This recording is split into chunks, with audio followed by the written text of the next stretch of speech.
Start unusually for this with some music, and we thought cultural things are very much part of the trade union tradition, and so we're very delighted. I just want to make sure that I've got the full introduction. So we're delighted to have Matty Carty with us this evening. He's a singer-songwriter who's played at venues such as Ronnie Scott's and Rich Mix, and supported artists including Madness and Grace Petrie, and has most importantly shared a stage with many times with Jeremy Corbyn. So we're very pleased to have someone from within our movement come and play for us this evening. So Matty, thank you.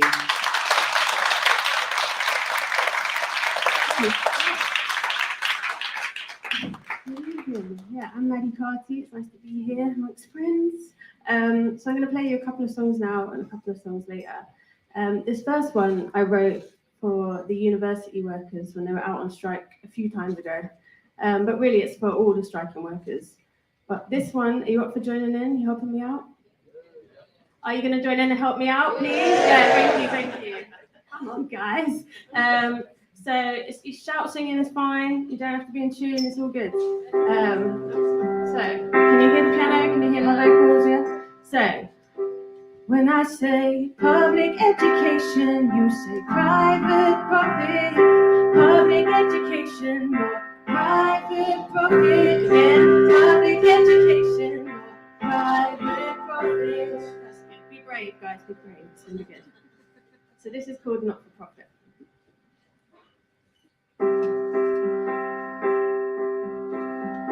When you started university, thought you had it made, cause they told you once you're finished, you're sure to be well paid.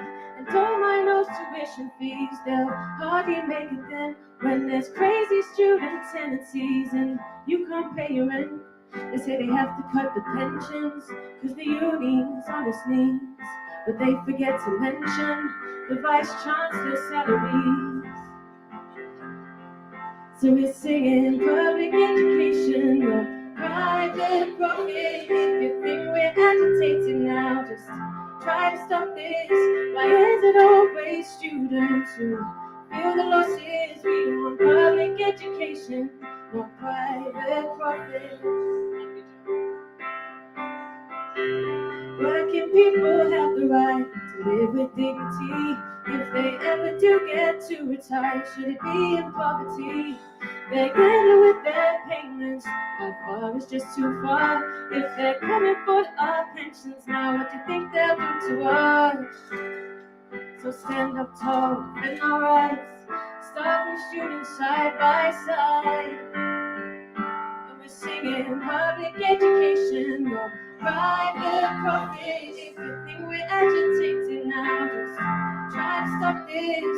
Why is it always workers who feel the losses? We want public education, not private profit. When staff are overworked and underpaid, and students overlooked and overcharged. But somehow the big bosses are always making a profit. It's time to take a stand, this time is ours. So stand up tall, go on strike, staff and students side by side. And we're singing public education or private profit. If you think we're agitating now, just try to stop this. Why is it always workers who feel the losses? We want public education or private profit. Public education or private profit. If you think we're agitated, just try to stop this. We stand with the workers. We won't take these losses. We want public education, not private profit.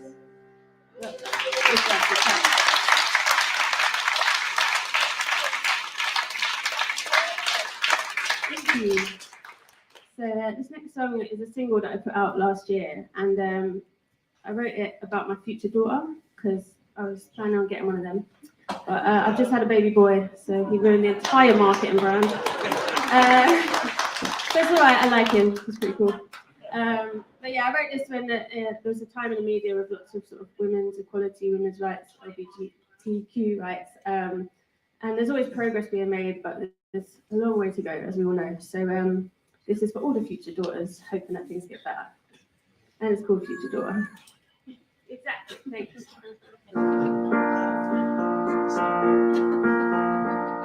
Been spending so much time worried about my size, about the clothes I wear, the gap between my thighs, whatever. There must be something better. I'm so conditioned to think I am missing out, cause I'm not thin and I'm not that pretty, but whatever. There must be something better. My future daughter, what I want for her. Oh no, so many more more important things I hope you focus on.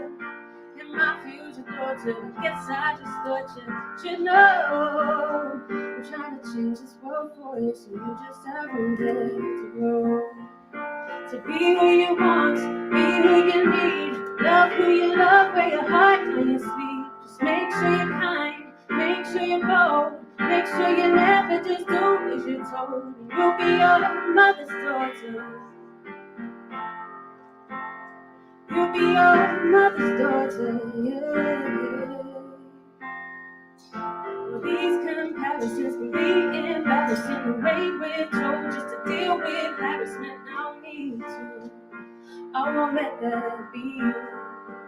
'Cause times are changing and we're rearranging. Yeah, we found our voices, now we won't contain them. We'll be better when we're standing together. My future daughter, not what I want for you. Oh no, so many more important things I hope you focus on. And my future daughter, I guess I just thought you should know.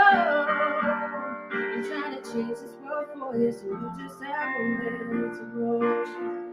To be who you want, be who you need, love who you love, wear your heart on your sleeve. Just make sure you're kind, make sure you're bold, make sure you never just do as you're told. You'll be your mother's daughter. You'll be your mother's daughter, yeah. And I can't wait to see all that you do.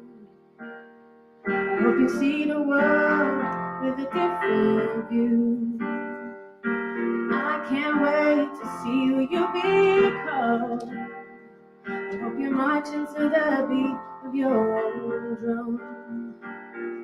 'Cause my future daughter, nothing's too much for you. Oh no, there'll be so many important things you'll be focused on.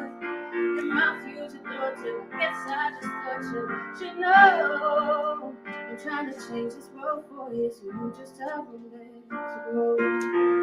To be who you want, be who you need, love who you love, wear your heart on your sleeve. Just make sure you're kind and you're bold.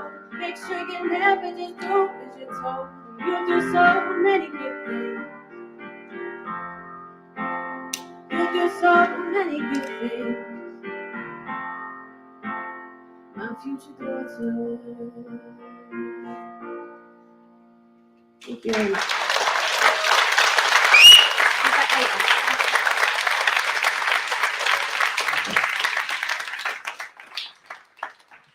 Thanks very much, Matty. That's great. And Matty's going to be giving us a couple of songs a little bit later on. My name's Andy Bain. I'm the chair of Islington Trades Council. So I think, as Ruth said, we're going to be sharing the chairing of this. But what I want to do next is to invite Kevin Courtney to speak. Now, Kevin is the Joint General Secretary of the NEU, the biggest teachers' union. I know Kevin's going to retire fairly soon. I know also that he's incredibly busy. He's doing meetings like this every day. You just see him everywhere on platforms. So he is going to leave after he's spoken. So I've just had a chat with Kevin, and if we get any direct questions just of Kevin, we can take a few of them immediately after Kevin speaks. But the idea really is that most of the questions will be left till a bit later on. Just before I hand over to Kevin, it was 2 weeks ago today, the fantastic strike result was announced, and I know that many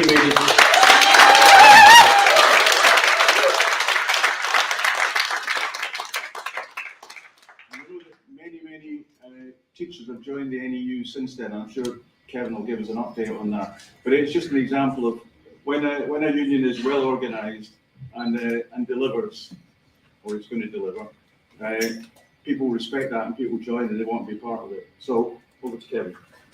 Thank you very much.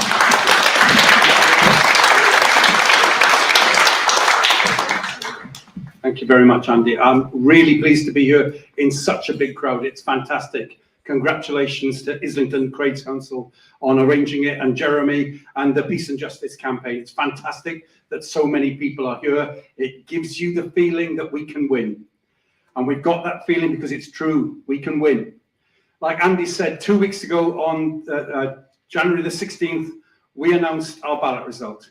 And we were so pleased with it. 53% turnout, 90% yes vote, an amazing result. It's not the biggest ballot result ever, not the biggest majority ever, it's not the biggest turnout ever, but it's the single biggest ballot result. More than 120,000 people voting for strike action, the single biggest ballot result since they brought those thresholds in. And I am really proud of the NEU activists who worked so hard for it. On the front row here, Tony and Sarah and Ken, but so many thousands of NEU reps around the country worked really hard to deliver that result. And I've got to tell you that the government was completely surprised.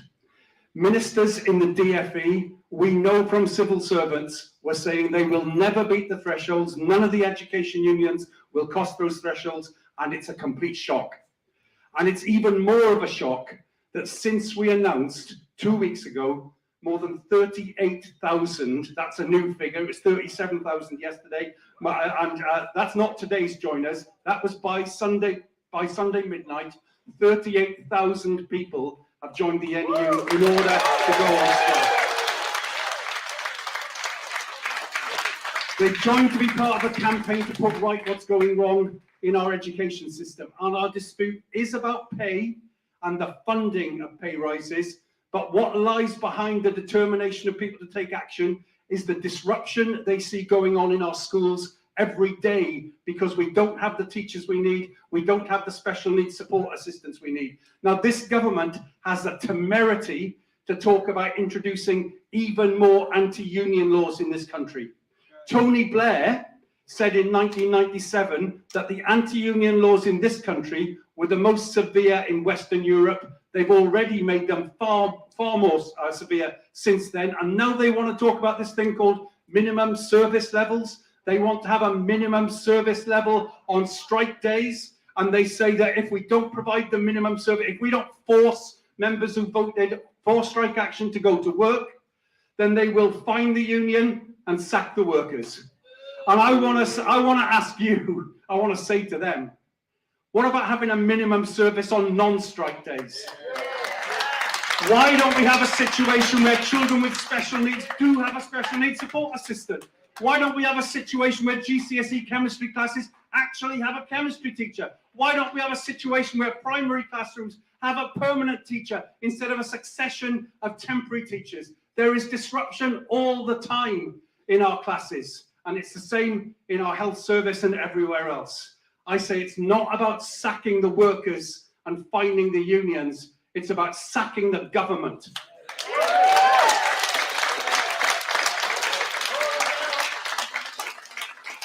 What underlies it for our members, but this is common, is that we have been in the longest period of wage suppression that this country has seen for 200 years. There's been a period of wage suppression since 2010, actually going back to 2008 in many cases. So for teachers, in the 13 pay awards since 2010, 10 of them, the pay rise, the annual pay rise was less than the annual price rise. In the 3 that weren't, it was like 0.1% more, the pay 0.1% more than prices. So every year, the gap between pay and prices is getting larger and larger, and that's true for working people across this economy. And it means that people feel hard up. So when there's a shock to the system, like the gas price rises, which have been caused by the war in Ukraine, but nobody's got any money in their pockets to be able to afford them because they've held down pay for so long, the longest period of wage suppression for 200 years, much longer than in any other country. That's why teachers are feeling the pinch and support staff are feeling the pinch, and that is another reason why they voted for strike action. I want to invite you, many of you will be parents of school children, or parents of children who are going to be in school soon, or grandparents of children who are in school, and I want to invite you to come on our demonstration on Wednesday. We're going to have a big demonstration in London on Wednesday, marching from the BBC at 11 a.m.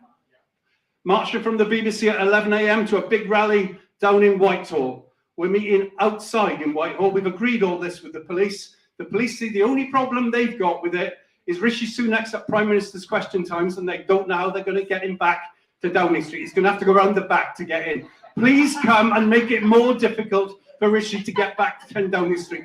Please come and show support for your education system, that we want investment in our children's education. You cannot possibly conceive of having a country that has got good growth if the government doesn't invest in infrastructure, doesn't invest in our health service, and doesn't invest in our education. So come along. But we do say it's not just about teachers and support staff.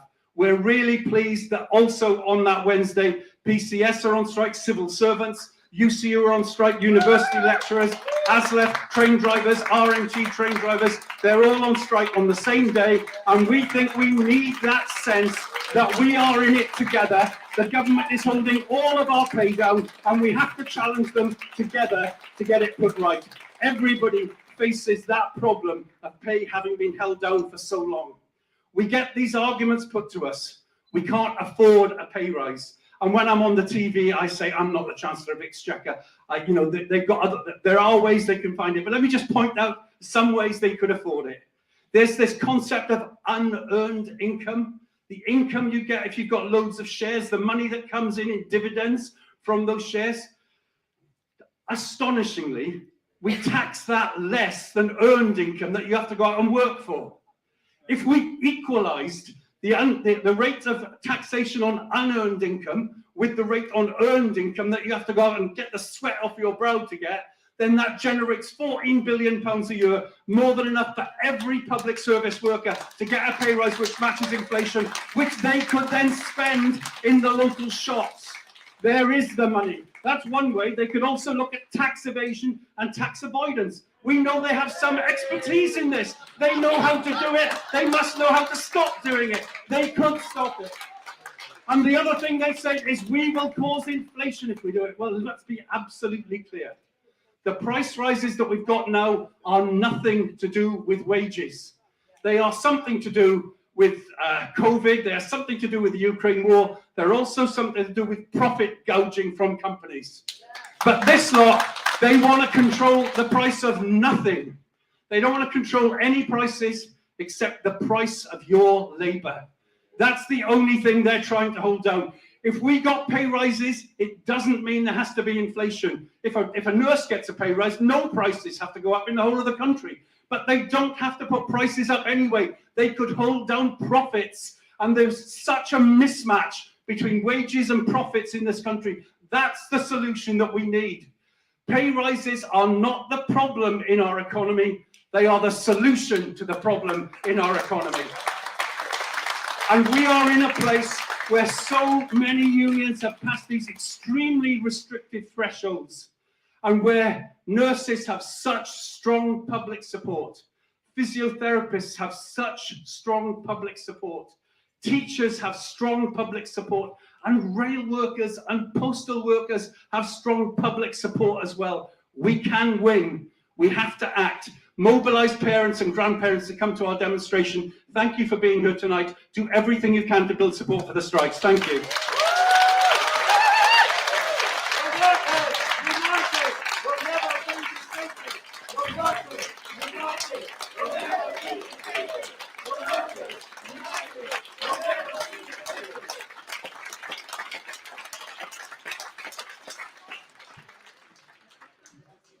Thanks, Kevin. Fantastic.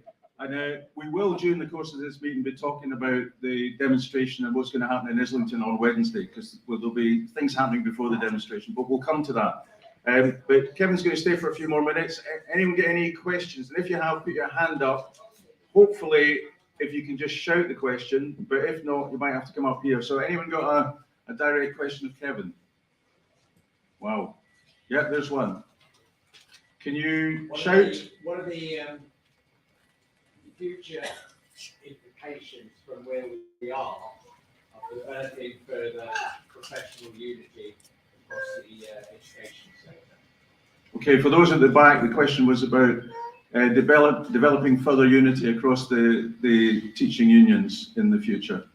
So, Kevin? So one of the arguments that we were worried about when we got our ballot result was that ministers would say to us, "You're the only education union," and they said, some of us have said this, "The only education union that voted for strike action, and so you're isolated." And our response has been, we're not isolated, we're the voice of the profession. However, it's not true that those other unions didn't vote for strike action. They all got huge votes and turnouts that previously would have been really good turnouts, so they just missed the thresholds.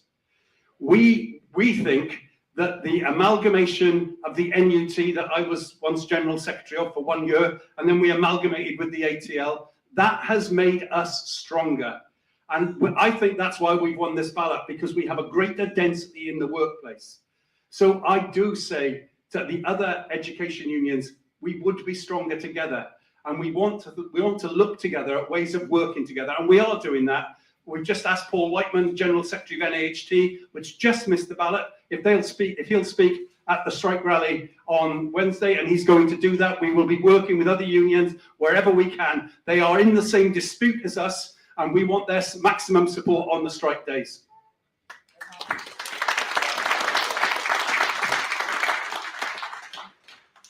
Okay, I've got one question here. I'm David. I'm a retired teacher. I taught in a primary school in Islington for 23 years, and I was the NUT rep there.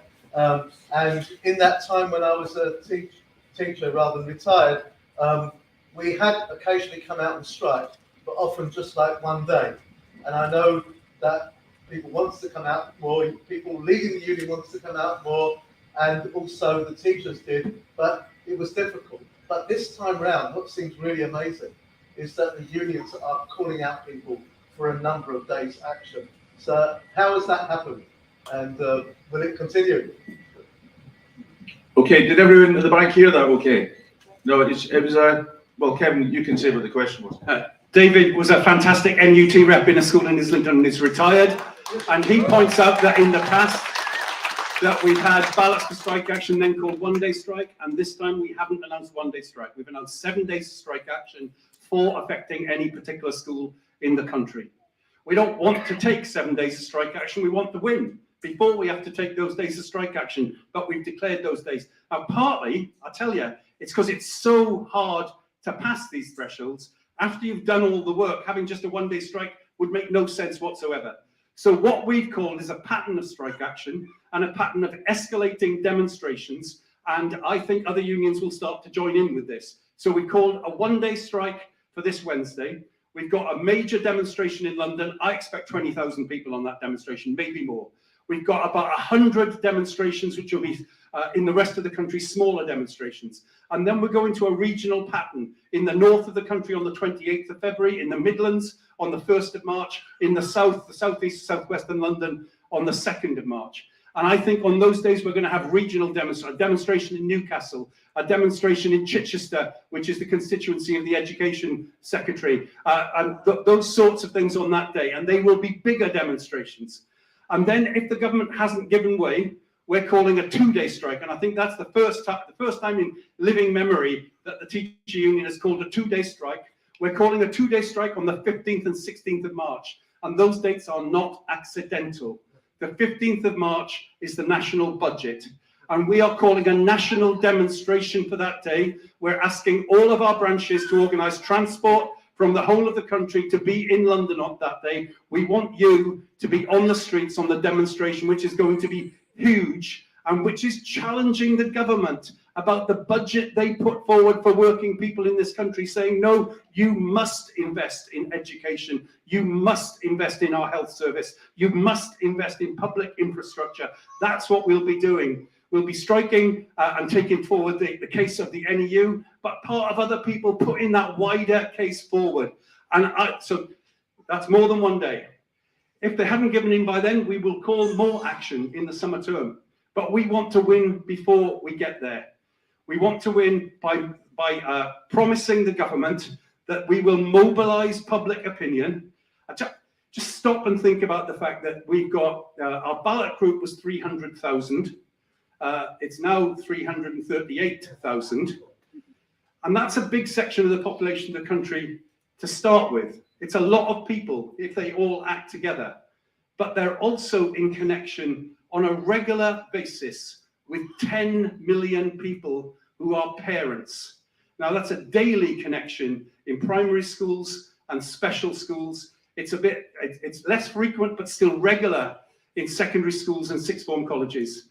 And if our members, who are the teachers and the support staff as well, reach out to parents and ask them to do things, we can build a huge tsunami of support for change in our education service. And that's what we'll be consciously aiming to do, so that we win before we get to this fourth day of strikes, if we possibly can.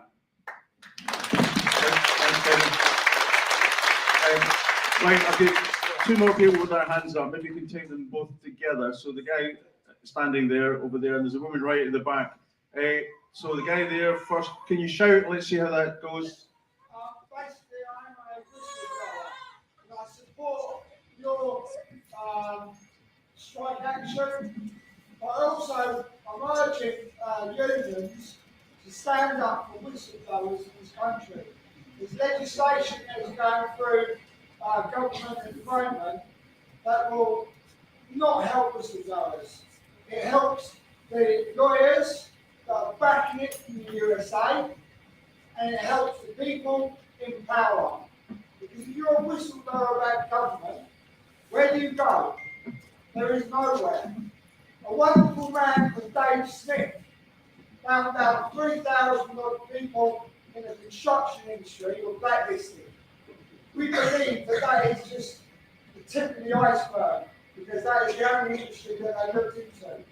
As a whistleblower about London Underground and Metronet, which cost the taxpayer £1.7 billion, whistleblowers in this country need trade unions to stand up and oppose this new legislation. I will be out on the streets with you, and I support you, and I show my solidarity. I beg you and I urge you, and every other trade leader in this country, to start supporting and speaking up for whistleblowers, especially those against the government. Thank you. Okay. And the woman at the back, I don't know if you can shout loud enough. Give it a try. Very loud voice. Okay. I'm a nurse that's on strike at the moment, and on the picket line we've got some really, really good atmosphere. In general, I think what we're saying is we need to be part of a bigger organisation. What I think we absolutely need is a coordination across the whole public sector and create a mass action.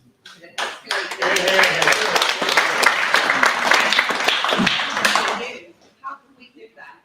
Here's things like a brilliant opportunity. We've got nurses, we've got teachers, and then the fire brigade are now out as well. So I think now's the time, right? Now's the time. Thank you. Kevin.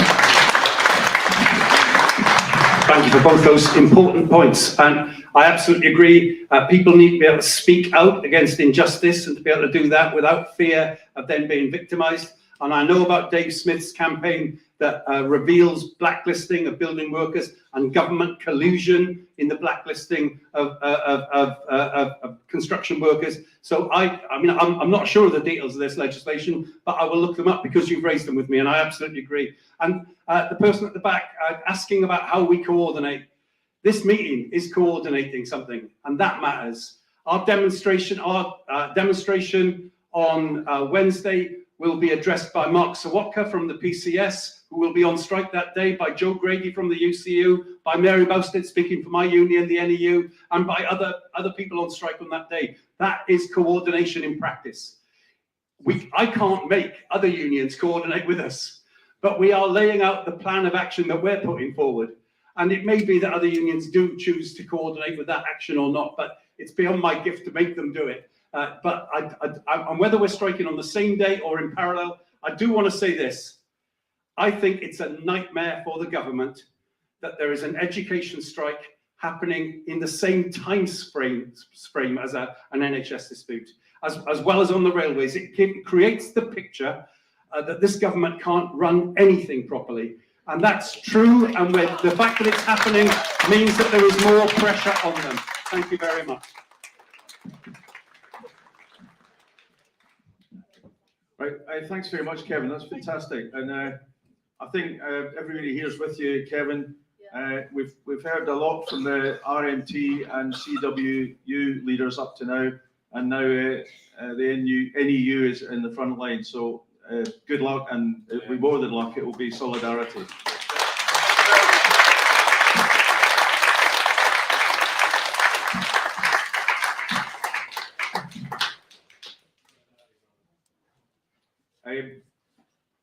I was just going to announce the FBU result there. I mean, it was announced today, so the FBU are going through a similar process.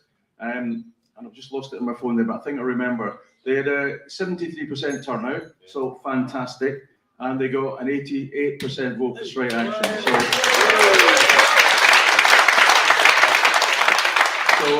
So very soon we'll have the FBU taking action at the same time as all the others.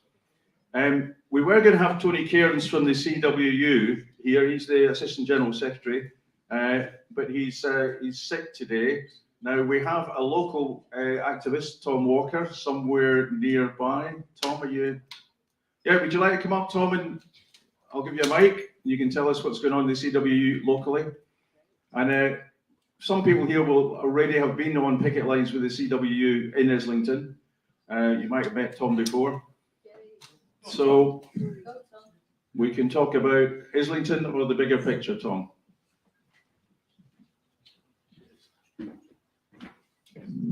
Evening all. Thanks for the invite.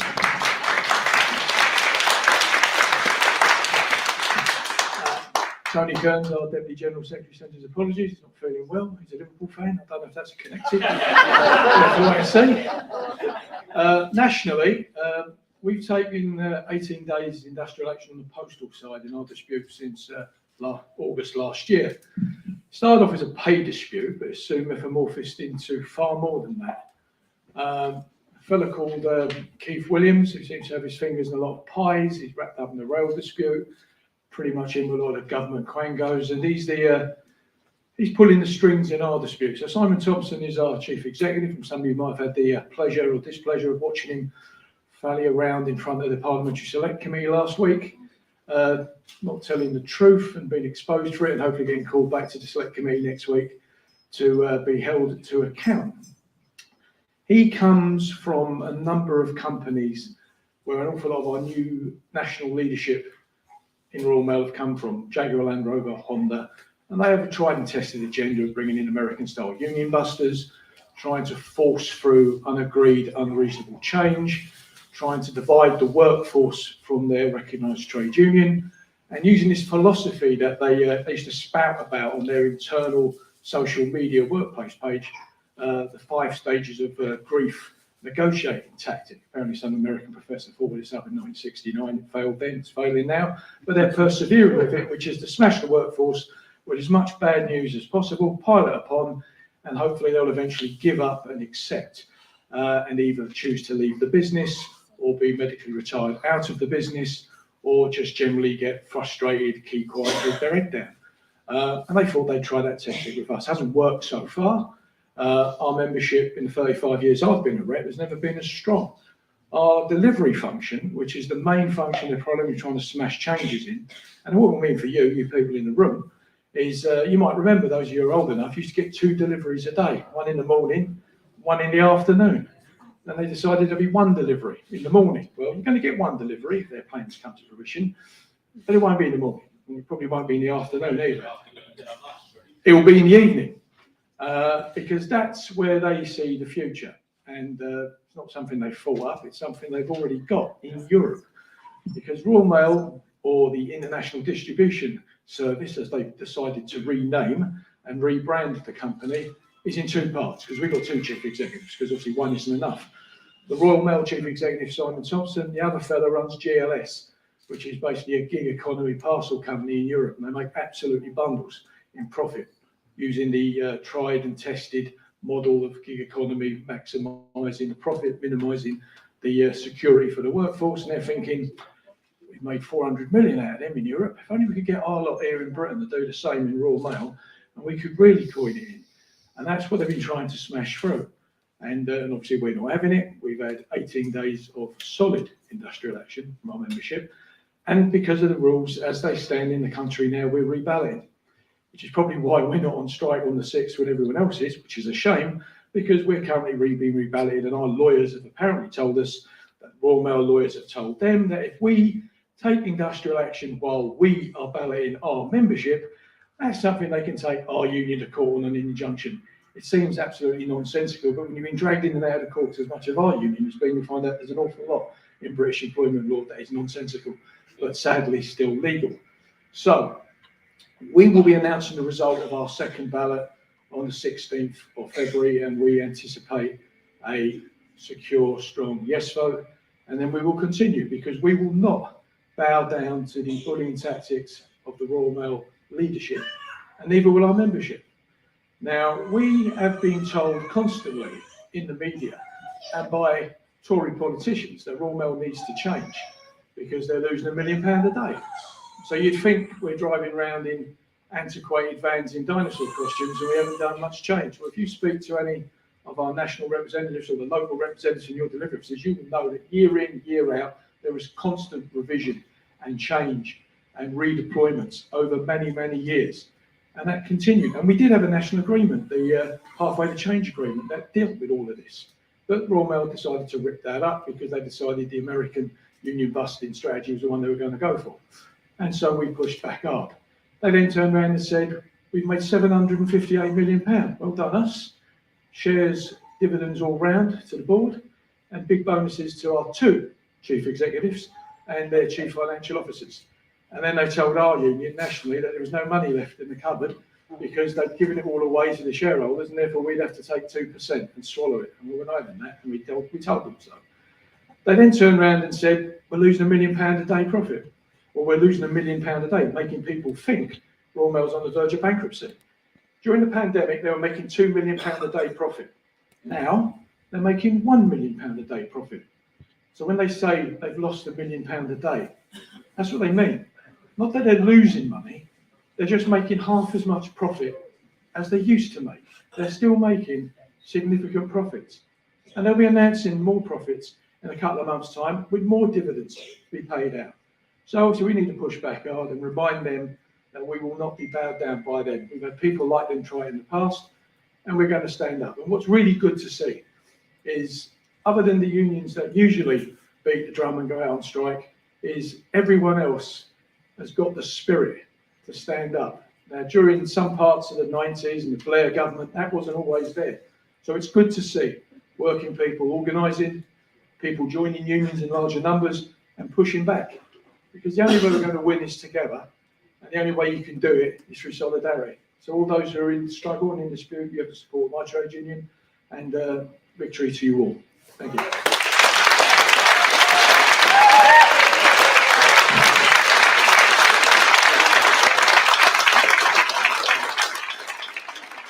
Thanks very much, Tom. So also, we hope you win that ballot, and then we'll be supporting you again. The next speaker is Ellen Grogan from the RCN. The RCN, the nursing union, which was traditionally, before about 2 weeks ago, a union that probably hadn't been on strike for 100 years. So a different story now. So over to Ellen. Okay, thank you very much. So hello, Islington. It's fantastic to see that you're flying the flag of resistance so high. Great stuff. Now, my name is Ellen Grogan. So I retired from the NHS early a year ago because I was so demoralised by being unable to give safe care with the unsafe conditions we're being forced to work under by this government who's pillaged the NHS and sat back and watched while it's been run into the ground. So we're on strike. Why are we striking? Well, firstly, it's bread and butter, isn't it? 20% real terms pay cut in the past, whatever it is, 10 years. Nurses going to food banks, particularly those with children, appalling stuff. Now, the other reason we're striking is because we have a responsibility to our patients and to our public to highlight unsafe conditions. So this is what we're doing. Now, what's the government's response? Well, basically, nada, or actually worse than nada, contempt. They have refused to talk to Pat Cullen point blank about material conditions regarding pay. Total insult. So what, but actually, if you think about it, these NHS strikes could have all been settled in a week, but they haven't been. So why is that? It's clearly a political decision on behalf of the government. They want to, what are they doing concretely? They want, we can see what they haven't done is they haven't funded the NHS, they've frozen funds and they've sat back and watched it go to the floor. But they have done stuff that's in their interests, like paving the way for privatisation from Thatcher's time, where she cut beds and closed hospitals, right down to the Lansley Bill and the recent integrated care system introduction, all of which copper fasten the inclusion of the private sector in tendering process. So we can see what their agenda is. It's clear to the dogs in the street that they want the opportunity to sell the NHS off in juicy contracts and make more money for their cronies and line their own pockets. Because unlike the meeting that's going on or the rally that's going on up the road, the Tories do not seem to know when enough is enough, while the rest of us do, and we're calling it out to them. Now, so what they have done is, the other thing they've done, of course, is lickety-split. They've popped in with this awful bill, this anti-strike bill, minimum service levels. Honestly, it's so insulting to tell us in the NHS, when we've worked for years unable to give safe care and highlighted the same. Where was their concern for minimum strike levels then? That's what I'd like to know. So, anyway, so where are we now? So are we going to allow them to sell it off? We're not, are we? We are not. I'd like to tell them that the NHS does not belong to the government. The NHS does not belong to any private entity. The NHS belongs to the people. It's the people's NHS, and we want it back. Now, so how are we going with the strike? Well, we're in our third month. No progress from them, obviously, but actually, I can tell you that nurses are more angry now than they ever were at the start of the strike, due to the contempt with which we've been treated by the government. Now, is there hope? I believe there is. Firstly, in our excellent leadership, Pat Cullen, who's expert and tenacious. Now, this is not Pat's first rodeo. She ran in Northern Ireland and she was ahead by much more than a nose. So, happy with that. Also, in our staff, our nurses, their resolve is huge and galvanized by the insult suffered at the hands of government and the contempt they've shown us. So that isn't going back in the can anytime soon. Now, the other thing, the other plank of our hope is the public. We've had public support overwhelmingly for the whole time, and this we really appreciate. But it's not a gift. It's because the public are not stupid, and they know that no one needs to go down the road of Americanized healthcare, where you have to sell your house if you need surgery, you know. And that I met a 30-year-old this year who had to sell his house because he'd been shot and he didn't have enough money for the surgeries. He was 30 years old and he was losing his house. So we do not need this. But the other plank of hope that we've got is the unions, the resurgence of the unions. This has been absolutely fantastic. This has given us inspiration, and they have helped us huge amounts. They've been on every picket. I wonder how they have time to go on their own pickets, because they're on our pickets so often. I only have the energy to get off the couch every now and again myself, and I can't really do anyone else's, though I will be there on Wednesday. But at any rate, the other thing I need to mention is that we've got a big SOS Save Our NHS march on the 11th of March. Everybody, if you can come, get your mother to come. If your mother can't come, get your grandmother to come. Get whoever to come. But we need to tell this government that you are not having our NHS. Now, the other point with the unions, that what's so important is that we're in the process with the unions, we're in the process of building a third power block with which to hold governments of any stripe to account, so that a catastrophe like this, of this nature, will never happen in this country again. So, now, where am I now? Okay, righto, well, I'm somewhere anyway. Okay, no, I'm not, no. So, basically, we share with all the other unions. We're striking for a living wage. We're also striking for, by extension, decent living conditions for everyone in the country. We want a society we want to see no more Awab Ashrafs dying of mold at 2 years old. We want to see no more pensioners dying in their homes because they have the option of neither heating nor eating. We want to see no more Laurie Wenhams being found in her flat, rotting there for 4 years because social services are so wrecked that they weren't able to check on her. We want to make Britain human again. Now, all I can say at the end is we need to fight on, but most importantly, we need to fight together.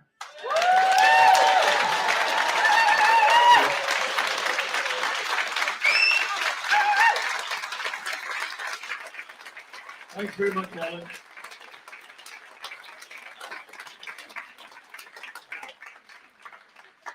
Thanks very much, Ellen. You got a good evasion there. I'd just like to say, while I'm saying thanks to Ellen, just thanks to a couple of other people and how this was organised. It's in the name of the Islington Trades Council, so that's the trade union branches in Islington. And if any of you are in trade union branches and you're not affiliated to the Trades Council, please talk to your secretary or whoever and get yourselves affiliated. That would be great. It was very much supported by the Peace and Justice Project. And somebody, I think, will probably speak on that, maybe Jeremy Corbyn in a bit.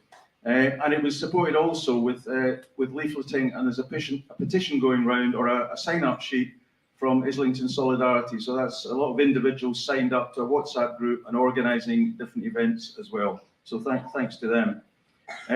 There are question slips available, and Stuart here, if anyone wants to write a question and send it up here, we'll deal with it towards the end of the meeting.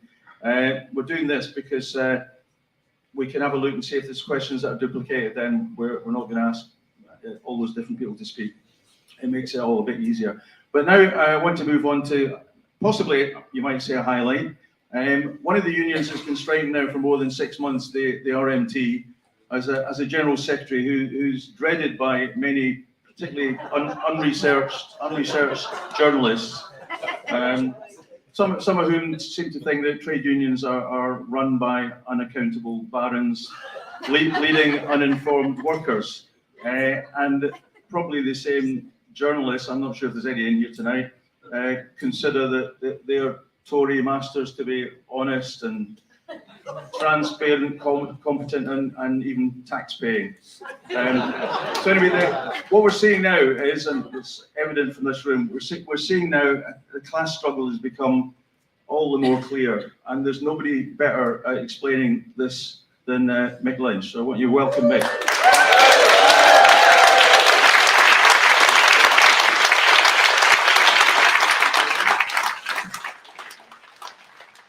I haven't got to play that organ of mine. Not really expected this.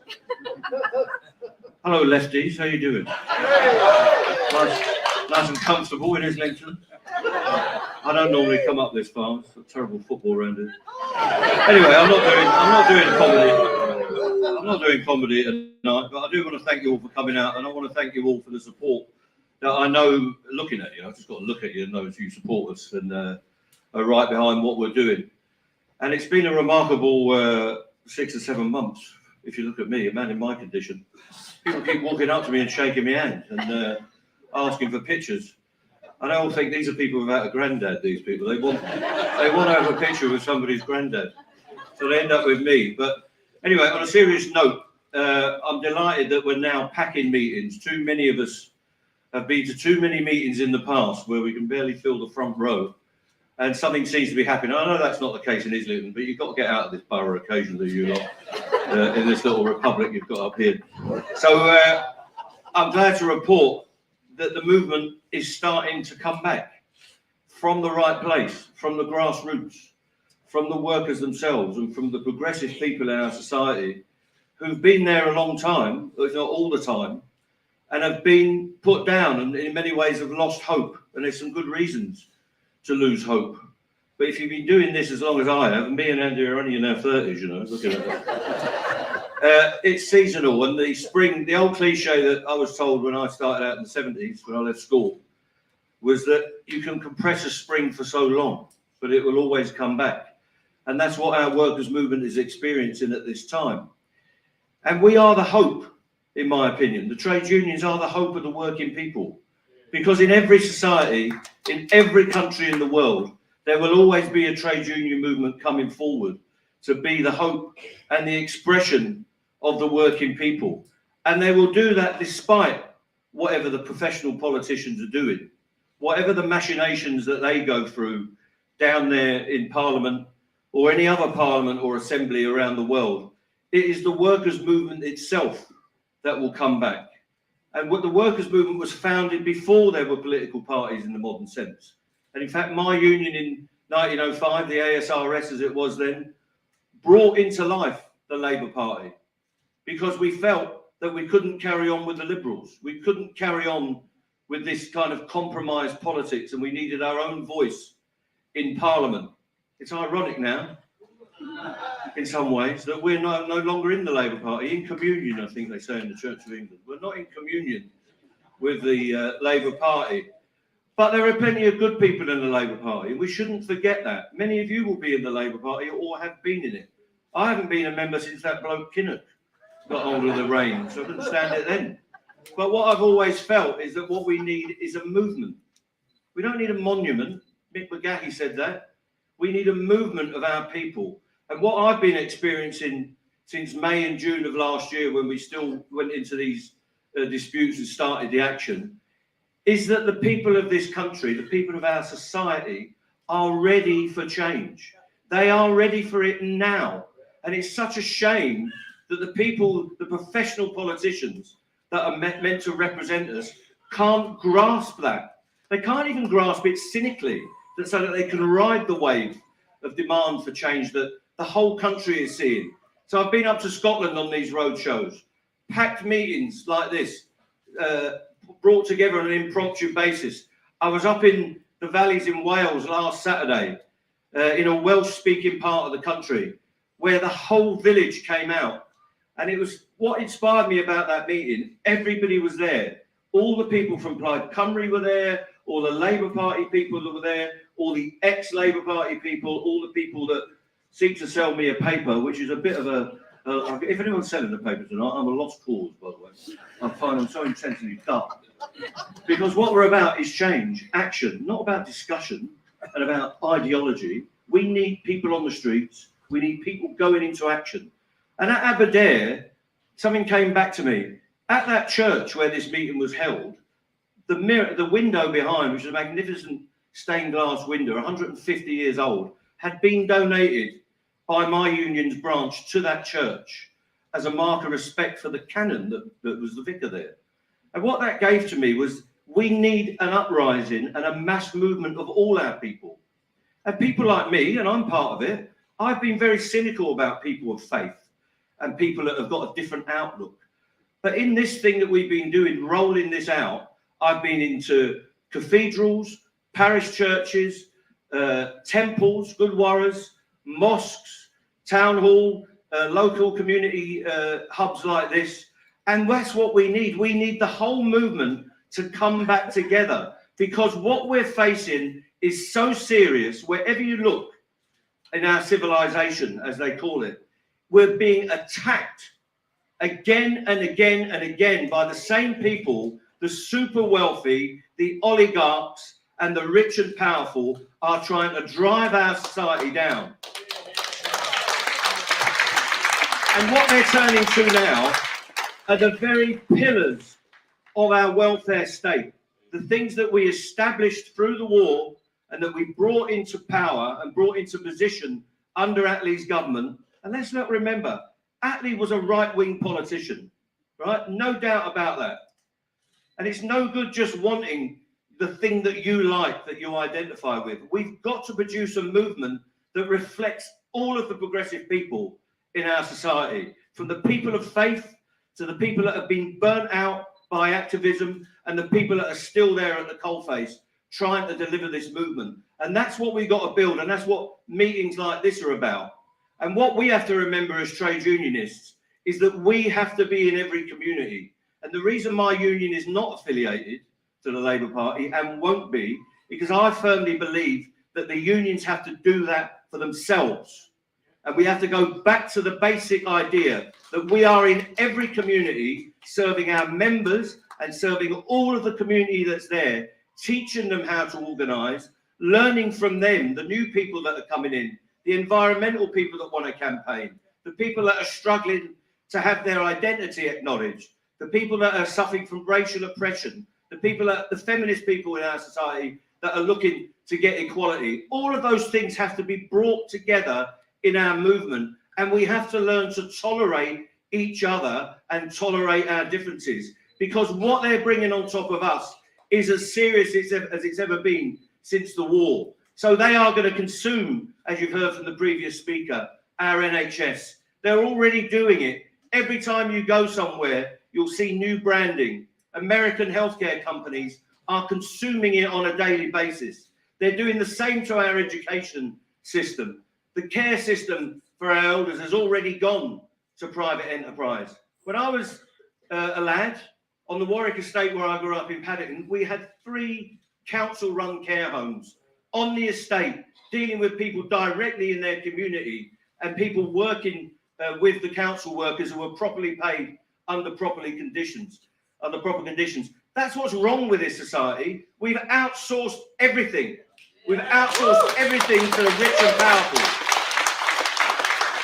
And I said it to the London Labour Party on Saturday. If there's one thing you do, on top of all the other things we're going to ask you for, and we'll ask for a lot, you've got to end this scourge of outsourcing. And everywhere Labour takes power, we've got to poke them, persuade them, prod them, and kick them to bring outsourcing to an end. Because outsourcing delivers poverty. That's what it delivers. It also delivers sex discrimination, because it works mainly against women in these occupations. And if you don't have to be a social scientist to walk around this town, it delivers institutional racism against black communities, migrant communities, and people new to the country. And the danger in our movement is that we just become a club of the insourced people. It's true on the railway. We didn't do enough after privatisation in the 90s for the cleaners, for the catering workers. And it's exactly the same in the NHS, where if you walk around any hospital, it's completely taken over by Mighty, ISS, OCS, whoever you want to name. These are multi-billion-dollar companies operating every Western democracy, and they are a cancer in our society, and we've got to get rid of it. So there is so much in front of us. These minimum service levels, let's strip it down to what it is. It's been debated in there tonight in record time. There was no record time when the energy crisis came on top of us, and they could have sequestrated the energy output of the gas and oil companies so that our people could have low price electricity. They could have nationalised those companies. They could have nationalised P&O in record time. There was no intention to do it. But tonight, we're facing some of the most repressive laws that we'll ever see since Lloyd George's time, or wherever you want to go back to. These laws are the same as what Mussolini put through in 1919 and 1920, We are facing tonight the prospect of a conscription of labour, the conscription of workers to break their own union strike. And who we put in this power in the hands of? One man, Grant Shapps. That law is so thin, all it says is all power will go to Grant Shapps. He will wipe out any regulation or any law that protects workers, and they will allow the prosecution of unions by the company that you're in dispute with, by every user of the service, and by any business that chooses to say it was affected by any strike that happens. And they've got my union in their crosshairs, as they've always had, but they want to open up our union to prosecution by thousands of people every time we go out the gate. And they will say to our signallers, you have to go to work and run that service. If you don't go to work, you will be sacked. If your union doesn't send you a letter telling you to go to work, pass your own picket line, the union will be non-indemnified, i.e. the union can be prosecuted, and the whole dispute will be tainted. We've got a law that says, and will say, if one person that is named doesn't go to work and is found to have complied with the strike, the whole strike will be made illegal instantly as soon as they go into the High Court. And who's sitting in the High Court? Some Etonian or some Herovian that's never going to be our friend. And the answer to this is, we're not going to solve this in Parliament. We're not going to get rid of it in the House of Lords. We're going to have to do it by our own strong arm. We are going to have to get out on the streets. We've got to mobilise everybody, whether you're a Scottish nationalist, a Welsh nationalist, a Liberal Democrat, a hardline socialist, whatever you are, from Never Never Land. We've got to be on the streets protesting and breaking this legislation. And we need to get this lot out as quick as we can by whatever means we can pull to our command. So the message is from this meeting, let's drop our divisions. Let's drop our differences. In some ways, let's get past the history that this movement is riddled with. We've got to find the ability to unite. We've got to find the ability to organise the unorganised. We've got to go into the workplaces, such as Amazon and all these other areas where we're just starting to get the grassroots coming forward. And we've got to commit ourselves again to building a movement that reflects all of our movement, all of the working class in all its shades and all its identities. And if we do that, we can change this country. We can get our values back on the front page. Public ownership, public democracy, the redistribution of wealth, which should be the only word on that manifesto for me going forward.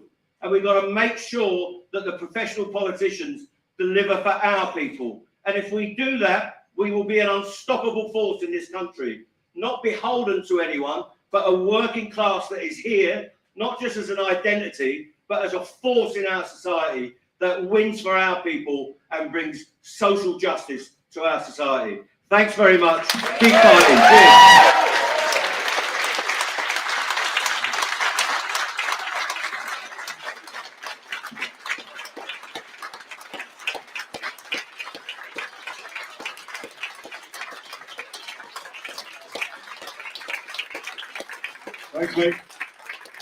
Thanks, Mick. Thanks very much, Mick, to the people of North Islington's Never Never Land. Okay, Matty, are you okay? So Matty's going to give us another couple of songs. If anyone else has got any questions, we have Stuart here. Write the question down and we can pick it up later. The second half of this meeting is going to be a bit more local based, and we will be looking at actions that we might be taking over the next period, solidarity demonstrations and so on and so on. But over to Matty to give us another good bit of music and a good bit of working class culture. Cheers. Thank you. So I forgot to come up as Frangirl and Mick Lynch. I was just like staring at him. So I'm going to sing a couple more songs and I'll leave you alone. So this next song I wrote about Boris Johnson. Shockingly, it's not a love song. No, you're surprised, but it's not. But it could be about any of the Tories, really, because they're all a bit of a joke. And this is called Everybody Knew.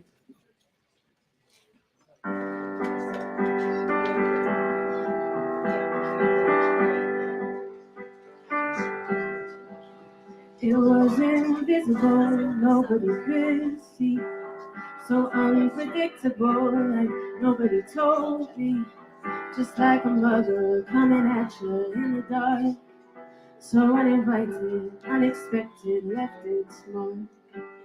It was impossible, nobody could tell. It was unstoppable, could not have ended well. If only there had been some guidance or some clue, maybe then we would have known just what to do. Well, everybody knew when the world was wanting you. You went round shaking hands, went round making plans, and everybody knew if you just switched on the news, all nations shut their curtains. You sent us into work and you played the fool again, just like you've played the fool before. But as we count our days, you can't play the fool anymore. You knocked on heaven's door, apparently. You made it through, but thousands won't be so lucky. You thank the doctors with such audacity, when you're the mother who is fleeing from the sea.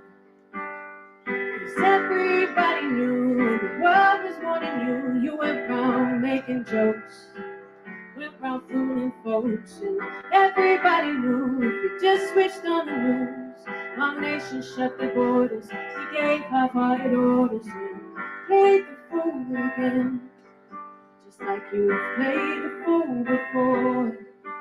But as we count our days, you can't play the fool anymore. Could be your last gasp. Let's hope they see through you at last, and that all that you do is spout half-assed rhetoric to us no more, no more. 'Cause everybody knew, now the world is watching you. You say we share the pain, you order more champagne. Everybody knew if you just switched on the news, you talk of your success while you screw the NHS and you play the fools again, just like you played the fools before. But as we count our days, you can't play the fool anymore. You play the fool, I'm sure, but we won't follow the fool anymore. You play the fool, that's for sure, but we can't follow the fool anymore. Thank you.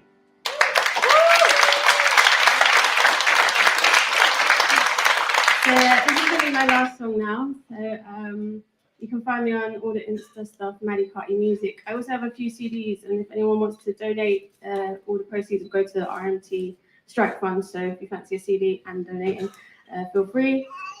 This is my last song, and I wrote this one during the lockdown, when a time when everyone seems to be turning in on each other, and you went for a walk.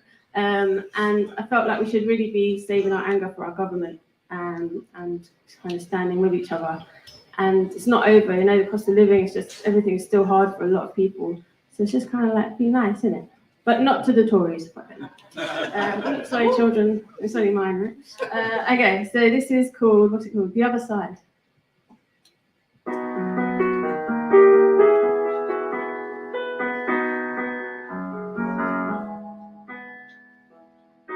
We all know this won't be easy. This will take time to figure out. But I'll be right here if you need me. And you can call me, there's no doubt. So kick off your shoes, take a break from the news, and give your mind a rest. We're all paying our dues, doing what we should do, but this could be our hardest test. So be good to yourself and each other too. We all be walking in the same shoes. So please can we just end these trying times? Be safe, be kind, and I'll see you on the other side. Be safe, be kind, and I'll see you on the other side. know we had all those plans written down upon our list. They're no longer in our hands. We'll pick them up when we're through this. We're all doing our best, supporting the NHS. Let's just hope we're doing enough. But please don't forget that we can always connect if it ever gets too much. So be good to yourself and each other too. We all be walking in the same shoes. So please can we just in these trying times be safe, be kind, and I'll see you on the other side. Be safe, be kind, and I'll see you on the other side. I know it feels like forever now, but it won't be long till we're together now. We'll build something better than we had. And I'll drink to that. Now be good to yourself and each other too. We all be walking in the same shoes. So please can we just in these trying times be safe, be kind, and I'll see you on the other side. Be safe, be kind, and I'll see you on the other side. Thank you very much. Thank you for listening. Okay, solidarity.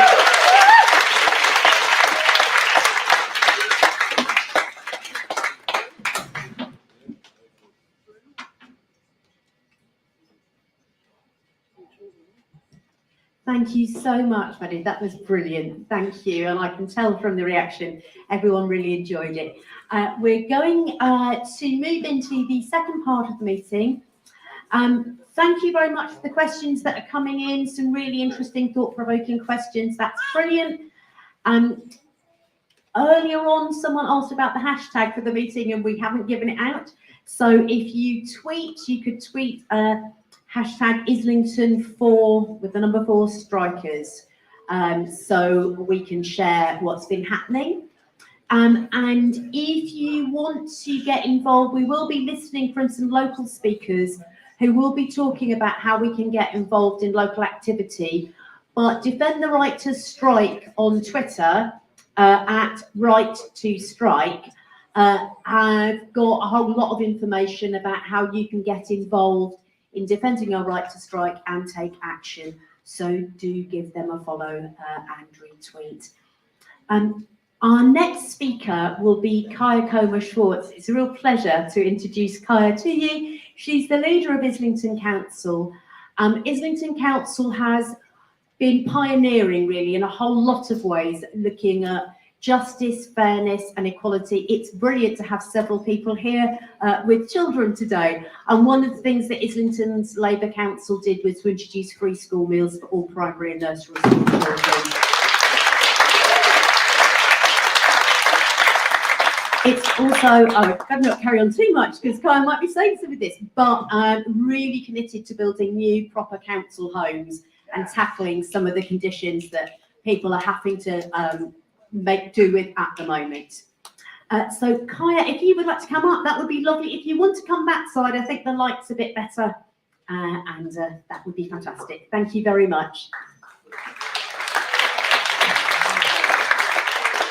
Hi. This is what a professional politician looks like in Islington.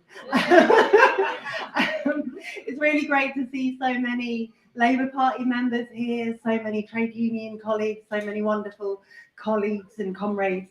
I want to start by saying Islington Labour, our Islington councillors stand in full solidarity and support with the movement and every striking worker that's been here.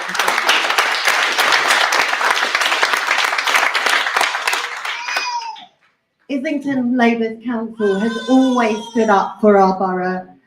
We look out for those who need us the most, and we stand in solidarity always with those who want a decent wage for a decent day's work. Ever since the recent strikes have started, Islington Labour Council have been on the picket lines with our posties, our nurses, our union workers, and this later on this week, of course, we'll be out with Kevin and the NEU on Wednesday.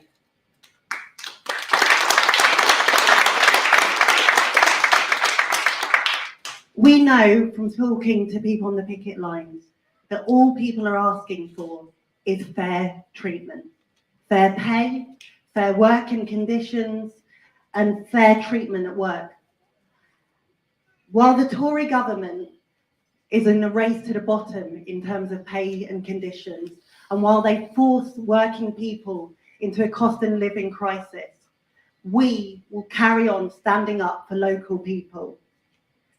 We know that after 13 years of austerity, that's becoming harder and harder. We've seen £300 million taken out of the council's budget. We've had over a decade of a real terms pay cut for our public sector workers. And as many have mentioned tonight, the NHS has been forced onto its knees and many of its services privatised. But what I'm so proud of is that in Islington's Labour Council has always fought back. We protected vital libraries, youth services and parks. And as Ruth mentioned, for over a decade now, we've been paying all our workers a real London living wage and encouraging our borough to do the same, with only last week Arsenal joining in paying all of their workers the London living wage.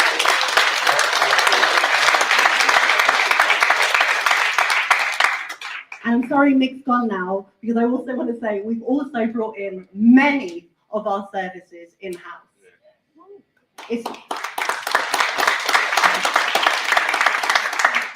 It's really important when we're fighting the Tory government to be able to show that there is a different way of doing things. And that's what we've done in Islington. Every primary school child gets a free school meal every day.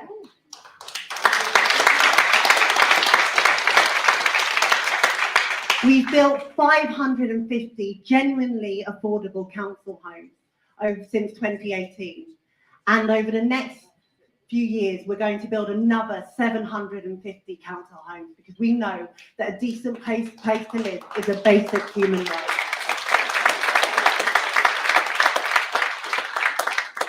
We've invested millions of pounds into services for women who are affected by violence against women and girls. I've been the leader of Islington Council for 1.5 years now, and I want to say that we're only just getting going. We've been in administration for a long time now, but we're not giving up. Only 2 weeks ago, we spoke to the CWU about how we can go further with our community wealth building agenda, how we can make sure that the wealth of this borough, and there is great wealth in this borough, gets to the people who need it most. So we'll be working with David Ward and colleagues to make sure that our community wealth building agenda gets to those who need it.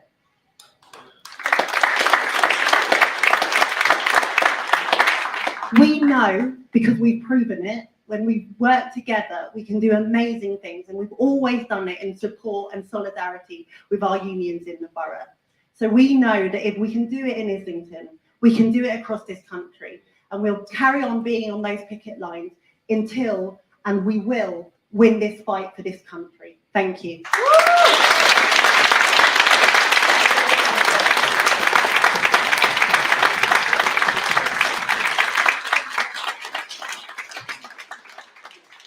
Thank you so much, Gaia. And in a short space of time, you've covered so much ground about practically what can be done. And obviously there's a long way to go, and we need a government that will deliver the kinds of policies that we're seeing here in Islington. I was very pleased to be elected as a Labour councillor in Islington in May for the first time, and it's fantastic to see from the other side all the work that is going on and what's being achieved. So thank you. We've next got a couple of local union activists. by accident, it's kind of turned out that this is like a women's slot, but it is a good chance to highlight the amazing role that a lot of women are playing in both coping with the cost of living emergency and taking the fight in workplaces and to win something better. So it's great to have you here. I think Faizi Faizi, it's good for you to come now. That would be lovely. A special solidarity to women who are bringing their kids with them tonight and taking part. I know what a juggling act that is. Faizi is on the co-chairs of the ECU at Goldsmiths, and obviously there's a lot happening in education at the moment, so over to you. Thanks so much, Ruth. Firstly, I want to bring huge solidarity from my union, UCU, and my branch at Goldsmiths to every striking worker. Working people in this country are finally saying no. No to insulting below inflation pay offers, which is the immediate concern for many people during this cost of living crisis. But that's not all. People are saying no to declining health and safety standards, no to unbearable workloads and stress, and even more than that, people are saying no to the colossal inequalities in society. On Wednesday, the 1st of February, my union, UCU, is proud to be joining 500,000 workers on strike. And after the 1st, we've called another 17 days of strike action before the end of March. This may sound drastic, but we are at breaking point. Higher education has been under attack for decades now, but never were these attacks so systematic and so deliberate since this government came to power in 2010. We've seen the financialization and corporatization of universities in the form of the amassing of real estate, the obsession with metrics, the bloated salaries of vice chancellors, as we've heard, many of whom are making well over £500,000 a year, while there are 90,000 academics in our sector on casualized contracts. And all of this has devalued education, and never has it been clearer that the learning conditions of students depend and to a large extent are determined by the working conditions of staff. But the sector is awash with money. Even the employer, UCEA, Universities and Colleges Employers Association, admits that the sector has over £1 billion surplus. We calculate that to be more like £3 billion. So a 3% pay offer in this context is frankly offensive. The offer that they've made for next year is 5% after our strike dates were announced, but we've rejected it outright. Now, my branch at Goldsmiths is going into this national dispute, having fought our management's brutal restructuring plans with a series of redundancies, which we fought last year. We didn't get everything we wanted, but we defended ourselves. We saved jobs. We challenged the wasteful spending priorities of senior management, and we won some victories. We took inspiration from our colleagues involved in other disputes at other universities, and I'm sure our struggle provided inspiration to others fighting similar restructures. We mustn't let anyone say that it isn't possible to fight and win. We can win, even at local level. The big difference with this national dispute compared to previous disputes in recent years is that all the universities are out on strike. That's 70,000 of our members at 150 universities. We broke the anti-trade union threshold of 50% by campaigning with the union, but I don't believe we would have done it without the lead given by the RNT and ASLEB and the CWU at the time. And this is what we mean when we say we are strong together.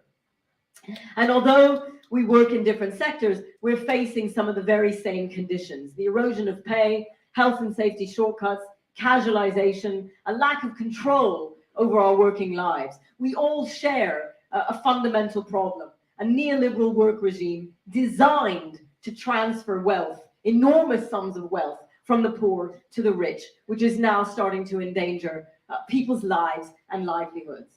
Now, with so many unions taking action and balloting for action, we have an opportunity. We should coordinate and escalate. Wednesday should just be the beginning of that coordination. Unions should call more days of joint action take up our opportunities to show concrete solidarity and build public support for our strikes, including fighting funds. This could give the trade union movement the confidence to escalate, to work towards the idea of a general strike and to make that a reality. That would be the clearest message to this government as to who keeps things running in society. So yes, this is a fight about wages and conditions, but it's also about what kind of society we want to live in. And that has to mean also a fight against this government and everything they stand for. This government has shown itself to have no sense of responsibility, no moral accountability, and has revealed corruption at its core. They are entitled, privileged, and care more about personal gain than anything else. And I think the more we stress that, the more public support we will get, because all working people are suffering at the hands of this government's policies. And finally, when they say the money isn't there, we have to say it is if you tax the rich. When they say they can't afford a pay rise, we have to say you can if you increase corporation tax. When they say they have to balance the books, we have to say, in the end, without us, society doesn't function and clapping doesn't pay the bills. And I think we do have massive support in society. The media have tried to turn people against rail workers and they've failed. They've tried to turn people against nurses and they failed. And they will fail with our union too. They will fail with the lecturers because they know, people know what we are saying is true. I just want to say we have to have huge solidarity amongst our unions and come out on the 1st. That should be the first day of a series of joint action and solidarity to all striking workers. Thank you.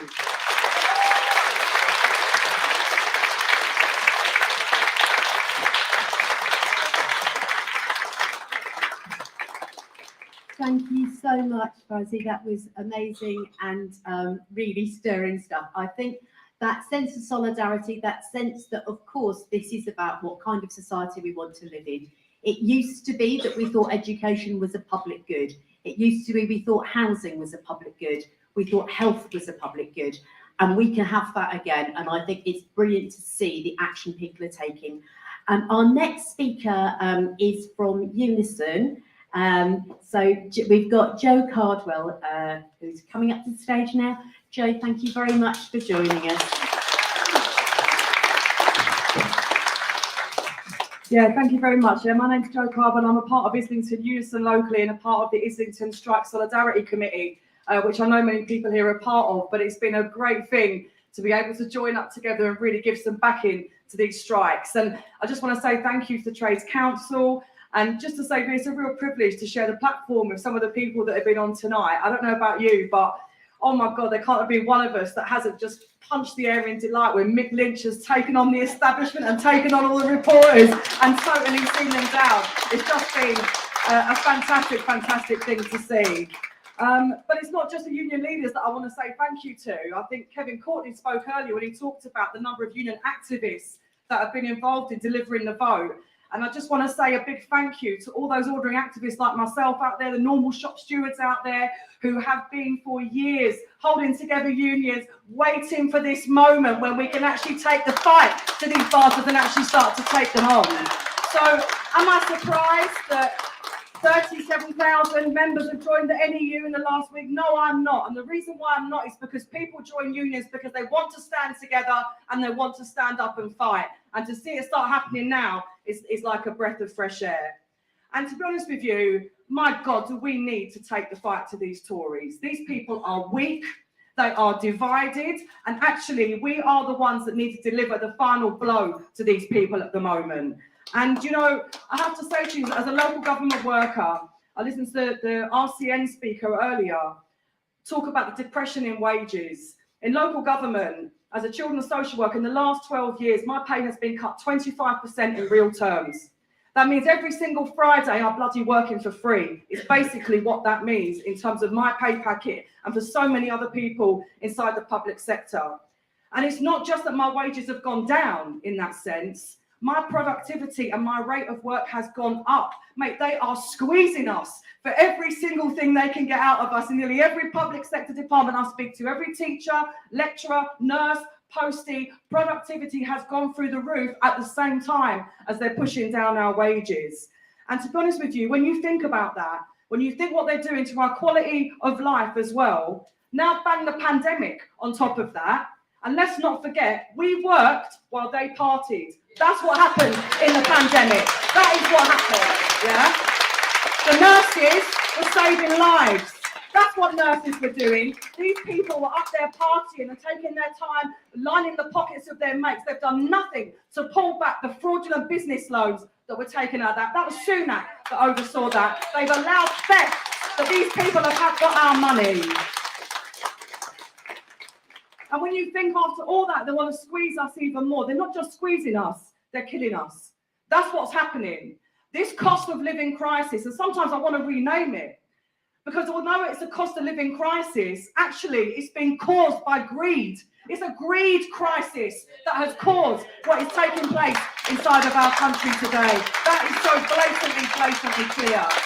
It is their greed that is actually stripping the NHS. And you know, one of the more repugnant arguments I've heard about what's happening to the NHS is when the government try and turn around and blame refugees and migrants and health tourism. That just disgusts me. Because without refugees and migrants, we would not have an NHS. They're the people that built it, they work in it, they run it. And it just reminds me of that phrase that I don't know who I heard say this. The enemy doesn't arrive by little boats on the English Channel. The enemy arrives by limousine. That's who our real enemy is. And we shouldn't let any division amongst our ranks at all. And the reason why we can't allow division is because every single picket line you go onto, every workforce you go onto, it is a diverse workforce. That is actually who makes up our communities. We're multicultural, we're black, white, Jewish, gay, straight, LGBT+, and we're proud of it. That is who we are. And I think to see the organised force of the working class start to come back onto the stage of history, because that's what we're doing here, we're starting to push ourselves back here. To see that come now, I had a little flicker of flame in my belly for quite a long time, but my God, mate, it's turning into a raging fire at the moment. And to see people out, it's not just a fire, it gives me hope. It gives me hope that actually we are able to do things. Because for the RMT and CWU to kick this off, and to see then the civil servants, the lecturers, and I want to give a big shout out to City University in Islington, because they've had some incredible strike days down at City University to defend their terms and conditions, and City and Islington College as well. But to see these people now starting to join us, I mean, when you think about the political difference it made for the nurses to come and be involved in the strike, now we've got the teachers involved in the strike, next we're going to have the firefighters. I'm starting to feel left out, mate. I want to be out on strike and I'm not out on strike. And I think it raises a serious question. How do we win? Because it's all very well and good. We can't just sit here and be cheerleaders for each other. We have to think about how we're going to win. And we're only going to win if we escalate the action. Let's be honest about it. 18 days to CW over 6 months. Come on, man, we need to step it up. 4 days just for the teachers. No, we have to increase and escalate this power that we have and use it to really smash these people. And while we're doing it, we need to be on the streets. You know, that's what has to happen as well. There are so many climate activists out there, school students who went out on strike over the climate. They need to be involved in all of our protests. There are anti-racists out there. There's labour activists, socialists, all people from all different backgrounds. And these people have to be a part of this. And we have to say, how are we going to get people out? On the 1st of February, for example, this Wednesday, anybody who can get facility time through work, who can get their mates, should be coming down on that demonstration in London. Any picket line that you see, go along to it, support it, give them solidarity. In your workplace, join a union, recruit people, try and become a shop steward. I got elected only 6 months ago. There's 3 of us. We're all new, but we're going to try. We're going to make it work. Because if we don't do it now, when are we going to do it? And if it's not us, who is it going to be? So we have to argue hard with people that now is our time. We have to argue with our union leaders as well. Now is our time. You need to escalate. 1 day, 2 days. No, it's not good enough anymore. It has to be more. And on top of that, we all know the truth of what it means to be united. We all know that on the 1st of February, 500,000 people are going to feel stronger because they're out together. Now we have to think about the 15th of March. On that day, who here is going to be out on the 15th of March and come out for a demonstration? You can organise meetings in your workplace to say to people, we want to come out on lunchtime. Let's make it happen in our workplace. Let's contact our unions. Let's just make sure that we actually can be a part of this. And it's not just all a big top-down diktat. We have to be our own little organisers in our own communities and in our own workplaces if we're going to pull this thing off and if we're going to make it work. And I'm going to finish there because I know it's my time, but I just want to say massive solidarity, victory to strikers, and all out on the first.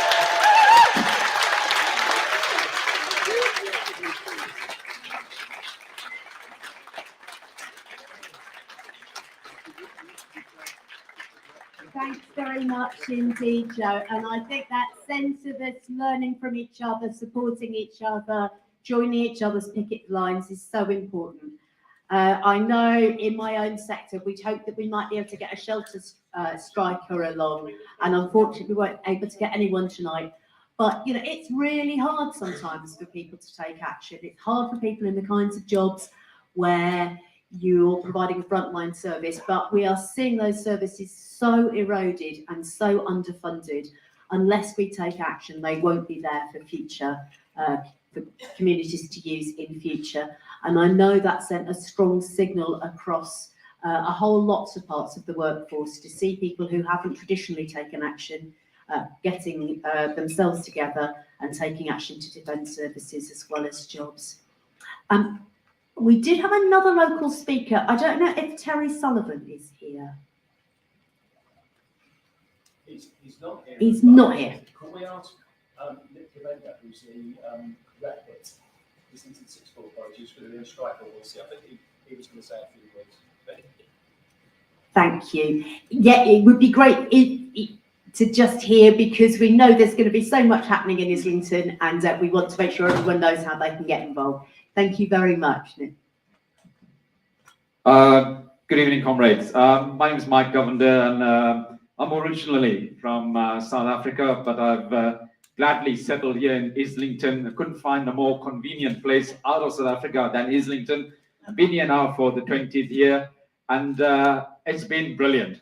I made this comment some time ago when we started the Islington Solidarity Group in a little room not far from here. And what I sensed there was this great sense of solidarity that took me back to the time when we were mobilizing against the brutal apartheid regime.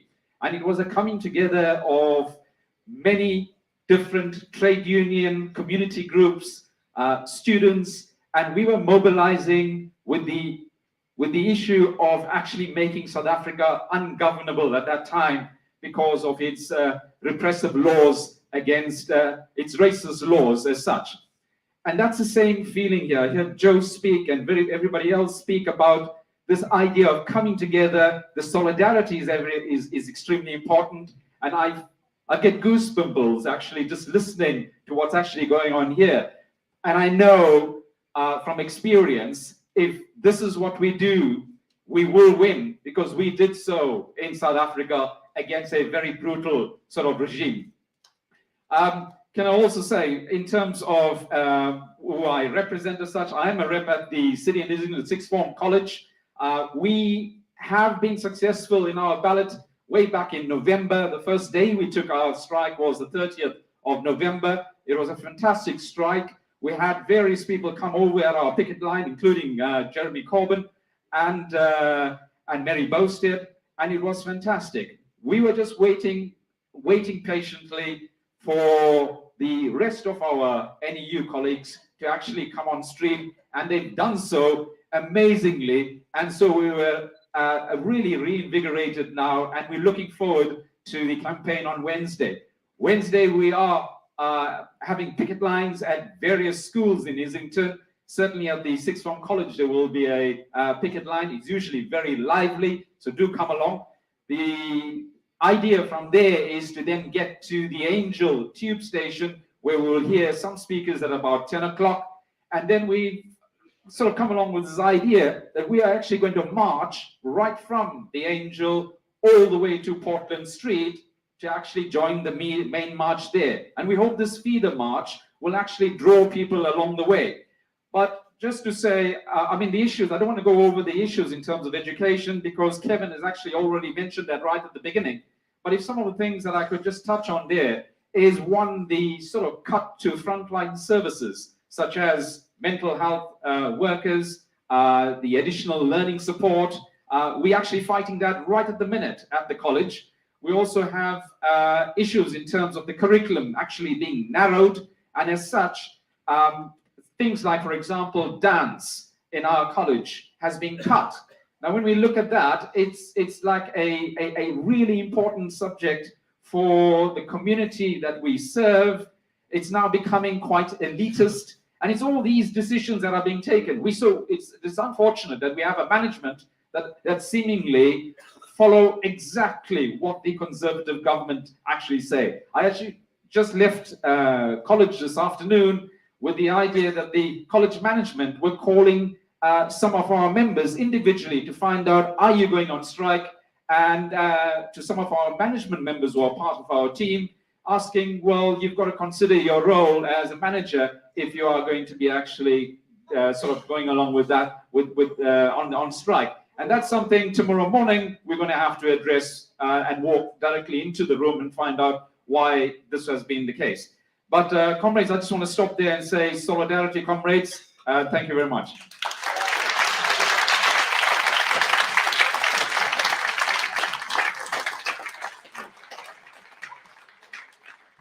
Thank you very much. It's been great to hear from people taking action in our local institutions.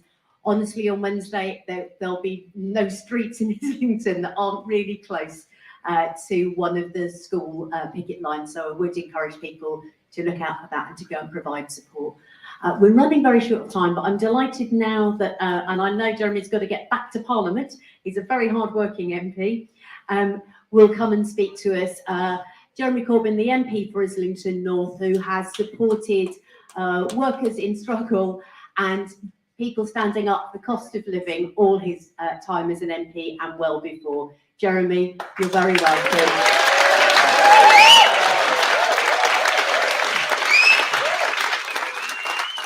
Thank you.